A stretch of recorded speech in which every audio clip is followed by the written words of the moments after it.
All right, looks like everybody else is going to get the recording. So I want to start in math practice because I think just makes it easier, kind of see it first. The PowerPoints, could you hear me okay, Daniel? I didn't hear you yet. Oh, yeah. All good. There you are. Okay.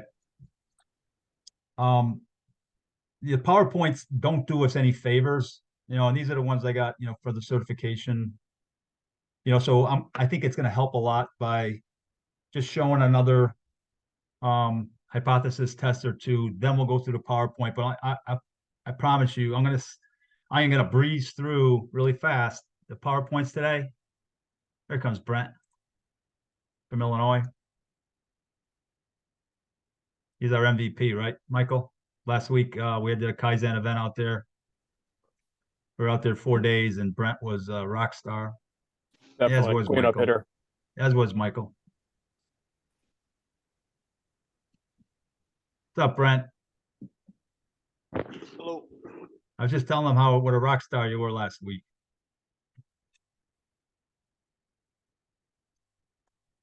All right, so again, this is kind of top of the mountain stuff, like we kind of build from define, measure, nothing too complicated, not too crazy.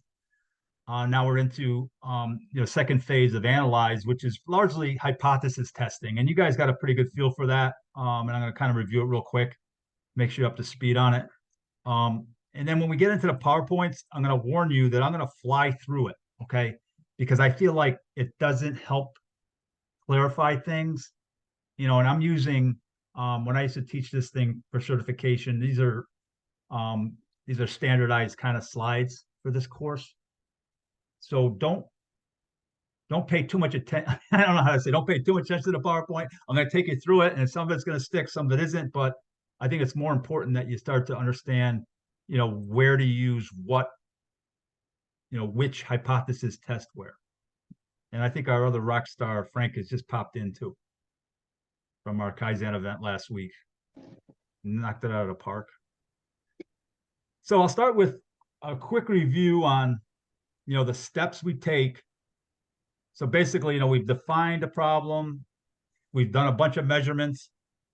And now we're in the analyze phase. And one way we want to analyze things is we want to be able to have the data talk to us. And the one way we do that is by making a hypothesis, an educated guess, and then proving it out statistically. And what we usually talk about is practical significance, which is, if a day is hot, it feels hotter than the average. Well, that's not statistically significant. That's practically significant. Statistically significant is doing what we did last time, which is one, come up with a problem statement, define the objective and the confidence level. And the confidence level, if you remember, was the goalpost. We want to know with 95% confidence, or we want to know with 90% confidence. And then are we looking at a one or a two-tailed test? And a one or two-tailed test means, in the case of temperature, it was July 15th. I'm sorry, what day was it? July 15th was 94. Was that significantly different? If it was significantly hotter, that means it would be a one-tailed test. We're only looking at one side of the curve. Or if it was significantly cooler, right? So we need to define the objective, the confidence level, what kind of is it a one or two-tailed test? We formulate a null and an alternative hypothesis. And the null is there's no difference.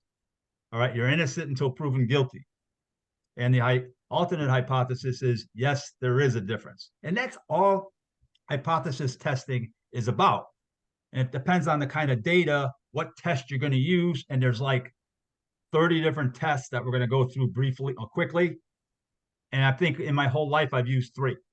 That's why I'm going to go through fast, because I want you to be, maybe exposed to it or familiar with all the different tests. But it largely comes down to is, depending on what I want to know from my data and what kind of data do I have, which test do I use? All right. So define the objective, one or two tail, do a null and alternative hypothesis, select a test distribution and a critical value. And that's basically a table. There's a table for every single different hypothesis tests. And then we calculate a test statistic, which you can see the formula right here for this particular problem that we reviewed, where it's a z-test, and it's the sample minus the average divided by the standard deviation. It gives me a number, and I compare it to something that I pull out of the table. And that's kind of standard for every single hypothesis test that we're gonna go through. And it comes down to, we're going to hear the terms alpha and beta, and it comes down to rejection region. Is the test statistic in the rejection region? And if it is, all it means is that we could reject the null hypothesis. That's all it means. And when I reject the null hypothesis in this case, all I'm saying is that there is a significant difference between, in other words, they're not equal. Right?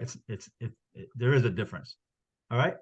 That's a quick review of what we did last time with inferential statistics.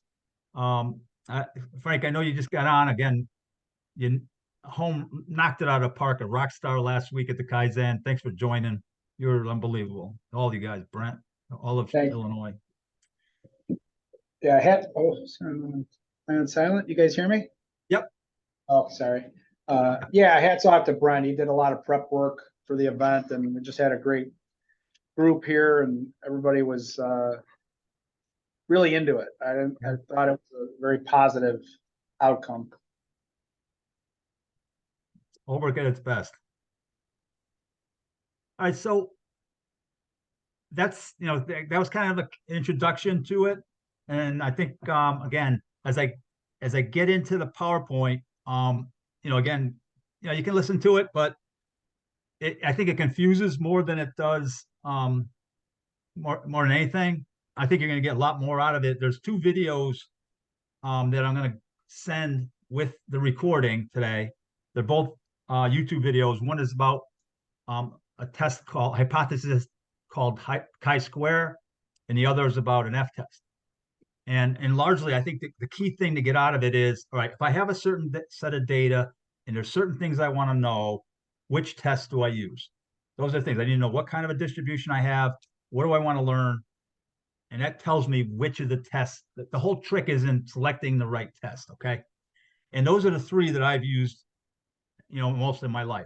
So if there's 30 tests, I've used 3, or 4. So, but I still want to show you all of them. So in case we get audited or something, which won't happen, you could say, oh yeah, that knucklehead did show us all of them. All right. So a lot of hypothesis testing, and you'll see a table when we get into it. A lot of it, the first question we want to know is my data normal? Right? Because there's like 15 tests that you will use with normal data. And you guys, anybody want to volunteer what normal data is? What normal, anybody? A normal distribution of results? Yep, that's all. Yep. In other words, the process is somewhat in control. It's a bell-shaped curve. The center of the bell is my average. And we have a kind of an equal both sides of it. It's kind of like my weight, right? Where it's over time, it's kind of become a normal distribution. And I wanted to show you how, if I have a set of data like this, and I just randomly took 20 data points. This is actually going to be the homework to you guys for this week, because I think if I have a small collection of data, I don't have 700, like all the data I have for my weight. Before I can do a hypothesis test and pick the test I want to use, I need to know, is this data normal? So there's only 20 data points, and I just randomly took January 27th through August 11th. And there's danger when I have only 20 pieces of data that it's not normal, right? Like the one way to get to normal is go collect more data, right? And usually as you collect more data, the process, the outliers, the special causes, they're all going to get worked out of the process, and you're going to end up with a bell-shaped curve. So I want to take you through the homework right now. I'm going to ask you guys to do exactly what I'm doing. I think just practice once. And again, just practicing with, using Excel a little bit. The one thing we're not going to cover yet is this thing called correlation. All right. So what I'm going to do is I'm going to compare these 20 data points to a perfect Z distribution. So I'm basically a correlation does it correlate with a good Z distribution? How close is it to a perfect bell-shaped curve where the mean, the median, and the mode are all in the same place, in the center of that bell, and everything's kind of evenly plus and minus on both sides. All right. So the first thing we do, and I put the steps right here so you can follow along when you do the homework.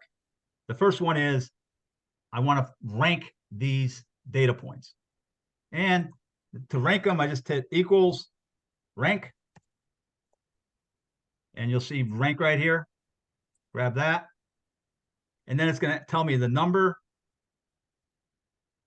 and then a reference, and then order. Those are the three things it's asking for. So the number is the first data point, and then comma. The reference is all of B. Oops. I'm sorry. Let me do it over. Equals rank. And it's this data point, comma. And then the reference. And I have to lock those in. And then comma. Ascending. Pick ascending order. And I have to lock in. Let me double click. And now all my data is ranked 1 through whatever, 20, 19.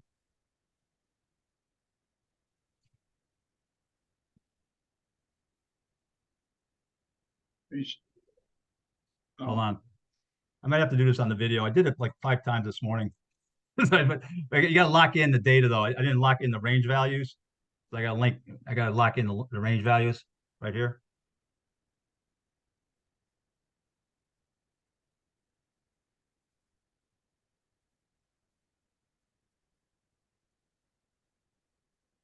And then index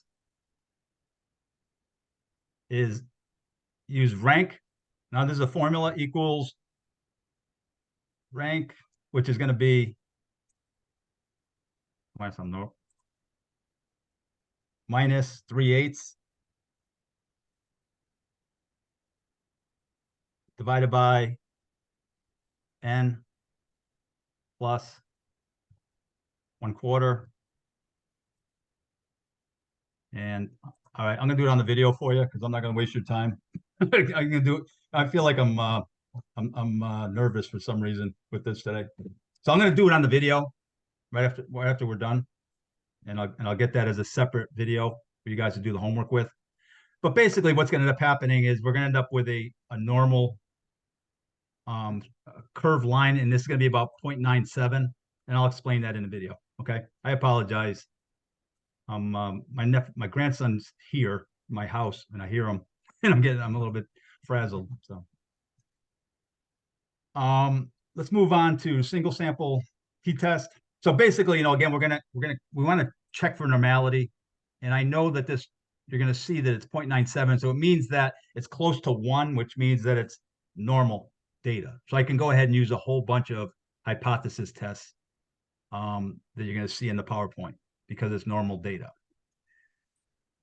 Here's another hypothesis test. This is called a t-test. And the problem here is a typical supermarket trip takes 22 minutes. And so we're going to test it. We're going to select 50 shoppers. And the mean shopping time for these 50 shoppers is 25.36 minutes with a standard deviation of 7.24 minutes. So using the 0.1 level of significance, which is the same thing as the 90% confidence level, right? 0.1 is, so basically 90%. 0.1 is the same as 90. The 0.05 would be the same as 95, etc.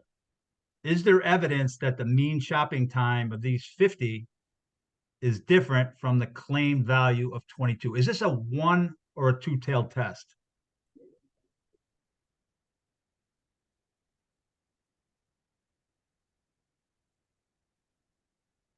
Anyone? Two. Why? Because you're asking if it's different, right? That's the Higher or key lower? thing. When we see the word different, Brent, good job, Brent. That's exactly, it tells us it's a two-tailed test. If it said is it faster or slower than the mean, then it would be one-tailed. We're only looking at one side of the equation. So this is, again, a two-tailed test. The hypothesis test has two positions. First is that the average is 22 minutes. And the alternative hypothesis is that it's not 22 minutes. A significant value is, again, 0.1. So I want to be 90% sure. That's my confidence level.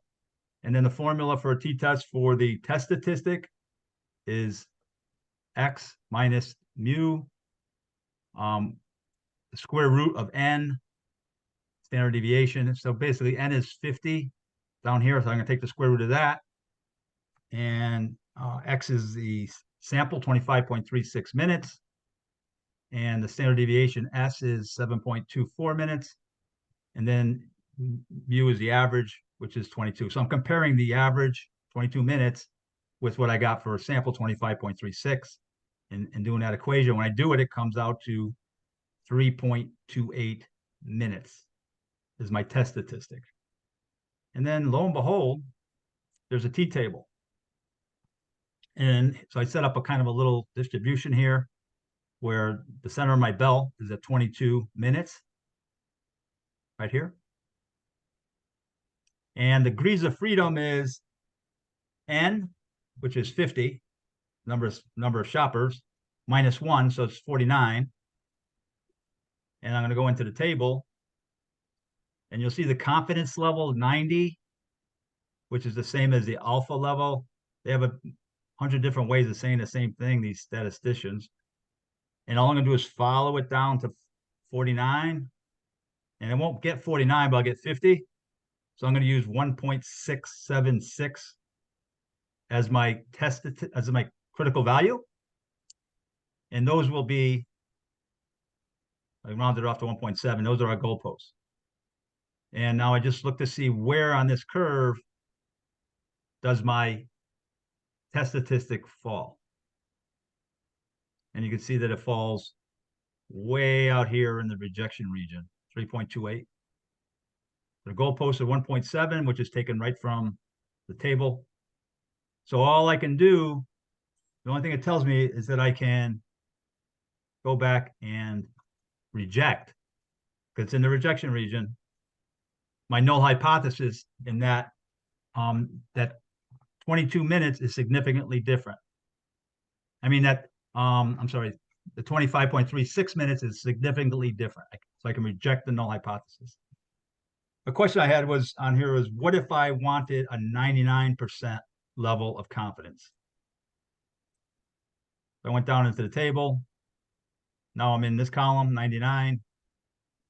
Go back down to 49. Degrees of freedom, 2.678. So instead of 1.7, it would be 2.678. And yet, and still, even with a higher level of confidence, I'm still outside the rejection region, right? I'm not inside to the left of that rejection region. So I would still reject the null hypothesis. So it's not the same. It doesn't meet that. The 25.36 minutes is significantly different, is statistically significantly different than the average of 22 minutes, right?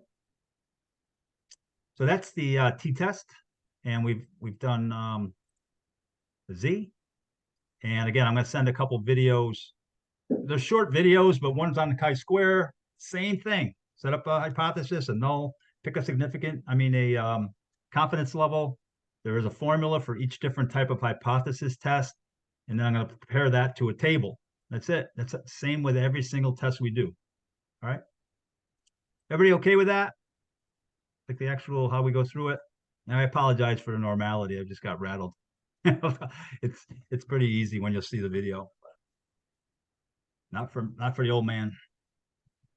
All right, so now we get into the PowerPoint. And again, sit back, relax. I think the PowerPoint doesn't really do us any favors, like I said, you know, in terms of it's as simple as I just explained it. The PowerPoint, you know, when you get done with it, you're like, okay, I'm lost. So let me pull it up.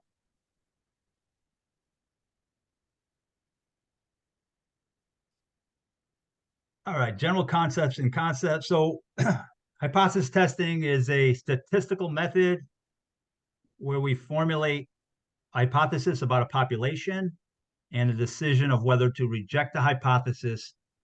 And we make that decision based on sample data. All right. And a statistical hypothesis is formulated in pairs. We have a null, which is always the status quo, innocent until proven guilty. In other words, I have to disprove the null hypothesis. And it tries to answer whether there's a difference between different groups. And sometimes we use mean, average, like we use the average time. Sometimes we use variance. There's different tests use different statistics in order to do it, or in order to do the test. An example of some hypothesis tests are average SAT scores of graduates from high school A and B the same?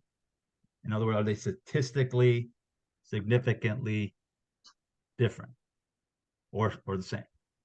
Is the error rate of one group of operators higher than that of another group? Are there non-random causes influencing the height of kids in one state? Is it the fact that I'm born in January, is it statistically significant higher chance of me getting allergies? All kinds of things, all right? All kinds of things that we'd answer with hypothesis tests. But we can't do a hypothesis test without the data. So we have to go through the measure phase. So the null, no difference, no changes occurred, and any sample observations are a result of just random chance. An alternative hypothesis tells us there is a difference in the measurement of different groups. Some changes occurred, and the sample observations are affected by non-random causes. The two possible conclusions: reject the null or fail to reject it. And when there's enough evidence based on the sample to prove the alternative, then we reject the null. And so we kind of covered that, right? Ad nauseum. So let's talk about significance real quick. Again, kind of covered this too. An observed difference is practically significant when it is large enough to make a practical difference. And, so practical significance might be, it's 94 degrees, the average is 84. Yeah, it feels hot, sticky, and humid. That's a practically significant difference. But it may not be a statistically significant difference. All right. So in some business situations, statistical differences have little or no meaning because the difference is not large enough to be practical for the business to act on.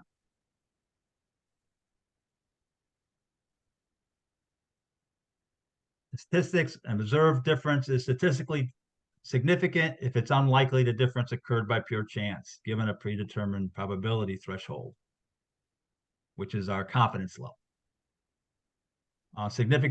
Statistical significance indicates there are some non-random factors causing the result to take place, and the statistical significance level in hypothesis testing indicates the amount of evidence which is sufficiently persuasive to prove a difference between groups exists. So we're basically comparing groups of data in a lot of these cases. Probability refers to the likelihood or the chance or possibility of an occurrence. And probability lies between 0 and 1. And this is where the alpha comes from. Sum of all probabilities of all events is equal to 1, which is 100%. It's always a ratio. And an example would be a die has 6 sides, a sample space of 6. Each face is unique. Each time a die is rolled, there's a 1 out of 6 chance it'll land on a specific number. So we can state that as 1 out of 6, 1 to 6, 1/6, 0.1667, or 16.67% chance that any one of those 6 die faces will come face up. Now, what's the probability of 5 ones in a row? Again, I got 1 is the probability. It's equal to 0.01667 P, 5 ones. And the odds are 0.1667 times 5, which is 0.0013. I have about 1.3 chances out of 1,000 that I can get 5 of the same of a 1 in a row. 5 ones in a row with my dice. And calculated probability allows the establishment of acceptable risk, like thus gambling. The p-value, it's the difference between the observed data and claims made under the null hypothesis may be real or due to chance. The p-value is the probability of these differences occurring solely due to chance. All right, the most commonly used p-values or confidence levels are 5, 10, and 1%. So that would be 95, 90, and 99. And you got to call that ahead of time, right? Before we do our hypothesis test, because again, we're going to be looking in the tables and it's going to ask us how confident do we need to be? And you have to say that ahead of time. Let's talk about risk a little bit, because the goal of hypothesis testing is to reject the false null. And again, here's a type of risk. We could have a false positive. This is called an alpha error. And a type 1 error or a false positive, it's the risk of accepting false positives. So it's almost like telling a patient that he or she is sick when in fact he or she is not. And alpha indicates the probability of making a type 1 error. It ranges from 0 to 1. Alpha is the risk of making a type 1 error. 5%, 95% confidence is the most commonly used alpha. And when making a decision on whether to reject a null, we compare the p-value against alpha. So the p-value, another word for that is the test statistic. Did I told you about this PowerPoint? The type 2 error is a false negative. That's telling a patient he is sick, is not sick, when in fact they are sick. And again, we go through the same thing with the confidence level. All you need to remember is rejection region, confidence level.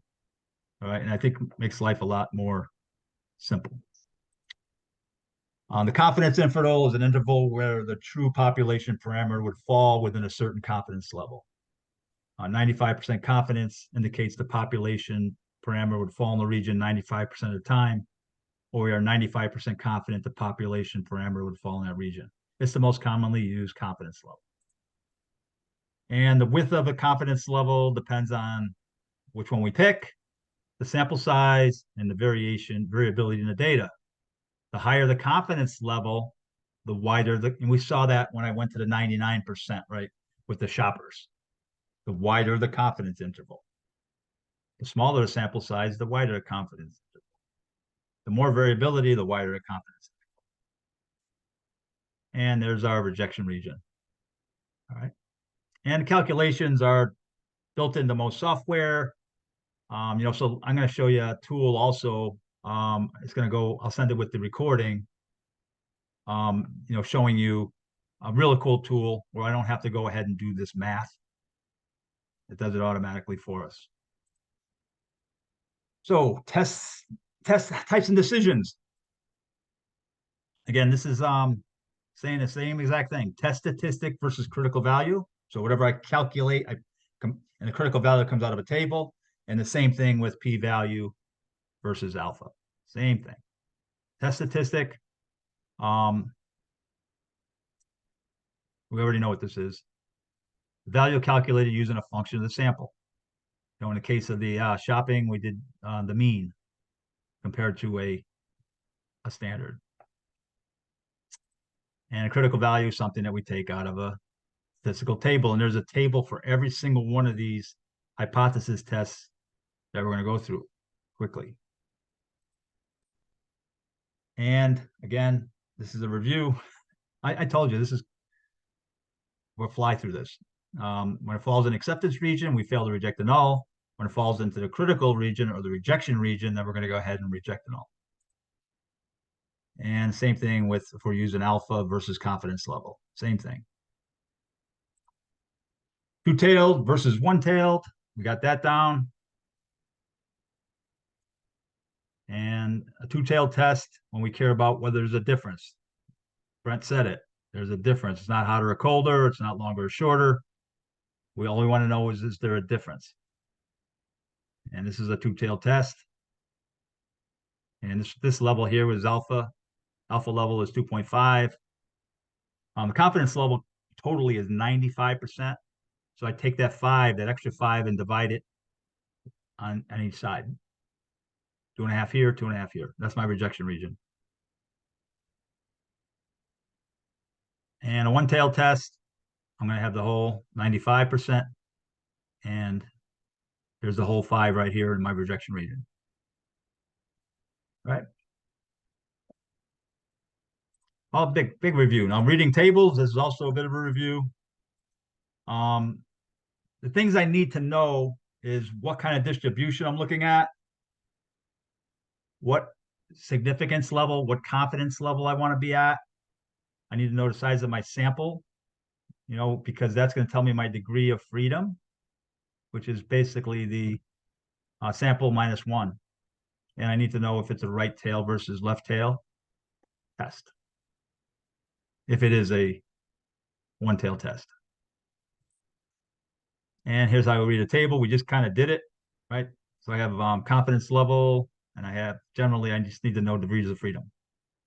And if you Google any table you want, Z table, for example, every single table is one Google click away. All right. And a T table we just did, degrees of freedom, that was 49, confidence level 95, and I just go down and across. Chi-square, again, I'm going to send you a video of chi-square. Like one example of when I'd use chi-square would be if there's a policymaker wants to know if gender is associated with a political party preference. Is there a statistically significant association between the two variables? That's what a chi-square test is. Is there a statistically significant association between two variables? In this case, gender and political party preference, or that kind of thing. An F table, same thing, portion of F, locate the degrees of freedom at the top. So basically, sometimes we're asking for the degrees of freedom at the top and then the alpha level on the vertical axis. But they're all pretty much the same way. Testing for normality, which for whatever reason I punted on. So I got to go ahead and do a video, which I'll include so you can do your homework. But basically, there's a whole bunch of hypothesis tests where the prerequisite for using the tests, as you'll see, is whether the data is normally distributed or not. It's one of the first questions in hypothesis tests. Because if it's normal data, then there's a whole bunch of things, different tests I can use depending on what I want to know. All right. Normality impacts how it's analyzed and interpreted. There are some, normality is not a given. For example, I'm not going to get a bell-shaped curve because a pitcher from tracking the speed of a baseball cannot throw negative distances or negative speeds, right? A phone call can't be negative time. So not every set of data is normal. And this is the table. This is the line you're going to get when I do the homework for you, show you how to do it. And basically what I'm looking for is all my data kind of on a straight line like this.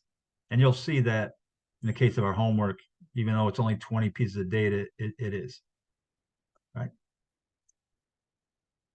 And so let's get into hypothesis testing. I've done the hypothesis test, the normality test, and I know my data is normal. Another way to do it, guys, is how we did the weight data, which is just highlighting, do the Z test statistic, graph it, and it comes out a bell-shaped curve. Well, I know it's normal now, right? But a normality test is another way before you even start to know if my data is normal. And so hypothesis testing, again, you guys ever seen this before? State a null and alternative, determine the confidence level, collect the sample data, select the right test, run the test, and determine whether to reject the null. Simple as that. And here's all of the, these are a list of all the hypothesis tests that you can do with normal data. So if as long as I know my data is in a bell-shaped curve, which means really my process is in control, then these are all different hypothesis tests that I can use. And some of them, like the ones we did, are asking about the averages between two populations, all right, or a sample and a population. Like, for example, the temperature. It was the average temperature on, for the last 100 years in July versus July 15th. Or it could be variance, which is largely, it's the standard deviation squared. And those are the chi-square tests, which you'll see in a quick video I'm going to send you on how to use chi-square test. And then there's others that, like Bartlett's and others that we will never use. The tests of equal variance. Is just a quick overview of the symbols in our formulas. To check whether the variances of two populations are statistically significantly different, we use the test of equal variance, where the null hypothesis is the variances are equal. So again, this is the standard deviation squared is the same thing as the variance. And the alternative hypothesis is they're not. Variance tests may be used as a prerequisite for other tests,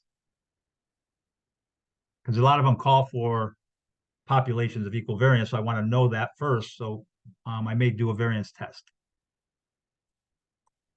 F-test is for continuous data, which is data that we measure, not count. It's a test of variance. Normality is not required. And I have two samples. So I'm comparing two samples. For example, one example might be, and I think it's in the video that I'm going to send you on the F-test. New York Times, the amount of weeks for bestsellers that are fiction versus nonfiction, do they vary? Does the amount of time on the bestsellers list vary? That'd be an example of looking at a two distributions that we use in F-test. There's the formula for it. You're just basically doing a ratio between the higher one. Like, in other words, if fiction books are, say, average is 7, or the variance is 7 weeks, then that would go on top. If it's bigger than nonfiction, which might be 4 weeks. So whatever is bigger, you put on top, and you set up a ratio, and you compare it to a table. That's it. Pretty easy. Other tests are Bartlett's, Levine's, and Brown-Forsyth. Never used them, probably never will. I'm 62 years old. The Bartlett's is to test if samples are from populations of equal variances. Levine's is inferential statistic, which we're going to get into in the next phase, and actually in the improve phase. And then Brown-Forsyth, non-normal group variances. So, like, again, never used them, probably never will. But if you have any questions, please let me know and I'll take you through them. But unequal variance, the result of differences in the shape of distribution. A lot of times they're because we have extreme tails or outliers or multiple modes. We have a population with more than one mode. And those should be explored through data demographics. Z-test, simple. Simplest normal distribution. The mean is equal to 0, and the variance is equal to 1. This was my weight. It's to measure how many standard deviations an observation is above or below the mean. And we use lookup tables to find the population between the mean and my sample. And continuous data, looking at the mean, normally distributed. Sample size greater than 30. Standard deviations known. This is kind of the homework when we did my weight, to think about it. So we set up 0 would be my mean. And then remember, we used the Z table. It was positive and negative, 1 standard deviation to the right and left. And then we set up a rejection region, do a test statistic, compare it to a table, and find out where it falls. And there's the decision rules. I think you guys get this. If p-value is greater than 95% or confidence level, fail to reject. If it's less than that, then reject. A one sample t-test, which we just did, the mean of a single sample against a target. So that was the mean of 25 minutes shopping versus 22. It could be one piece of equipment to another, supplier quality, before or after a given process, performance of product before and after. It's also known as student T. And this is where we have a smaller sample, less than 30, but almost pretty much the same as my Z distribution. Continuous data, normally distributed, one sample. Yeah. And there's the formula for it.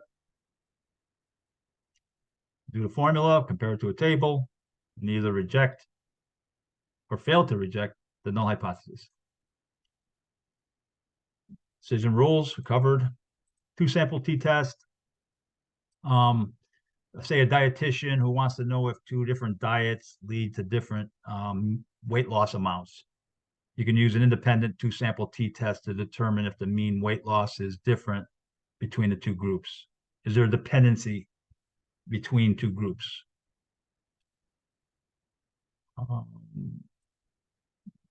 Continuous data, normally distributed, two samples, looking at a value versus the mean, small sample sizes. The population standard deviation and variance are not known. The sample standard deviation and variance are used. But again, the same thing. Test statistic, which I'm going to calculate here. And I'm going to compare it to a table. Pick a confidence level and see if we can reject. Or we have to accept the null hypothesis. One sample variance chi-square. This is a goodness of fit test. An example here might be seasonal allergies. Like I mentioned before, if I'm born at a certain time of the year, do I have a higher statistically significant chance of having allergies? Or is there a correlation between gender and newspaper they read? Chi-square's statistical hypothesis test, where the test statistic follows a chi-square distribution. Let me see if I have one real quick. You'll see in the video, but a chi-square distribution, it's kind of like a bell-shaped curve, except it has a real long tail. And I got continuous data. I'm looking at variance, one sample, normally distributed. Here's the formula for it. Degrees of freedom times the observed variance versus a known variance. And I'll get my test statistic, compare it to a table. That is enough. That's enough rambling for one day. So we're going to get into next time one-way ANOVA, and then we're going to look at some hypothesis tests for for discrete data. And the ones we're going to focus on are binomial and Poisson, which we'll get into next time. All right, so I have some work to do because I got to go ahead and record the homework because once you get down the wrong road, it's like I don't feel like diagnosing it and having you guys sit there and put more pressure on me. Come on, Bill. Come on, Bill. All right, so I think hopefully any questions about hypothesis testing? I know we went really fast, but it's kind of the same pattern it's just a matter of which test do I use and what do I want to know. All right. Let me see. I got something in the chat. Okay. Michael. Sorry, Bill, I had to step No away problem. for a couple minutes. You didn't miss anything, Michael. It's going to be on the recording, and it's kind of like for your reference. This is what we went through today. All right. All right, people. I'll get to work and get that a bunch of stuff for you. A couple videos. I want to send you a tool. The homework will be to do the normality testing, which I failed to do, and get it back to me. All right. I'm gonna go find my grandson. Hopefully, he's not in the pool. No, he's not. My wife's with him. So, have a great afternoon, you guys. Excellent. Thank you, Bill. Bye, you guys.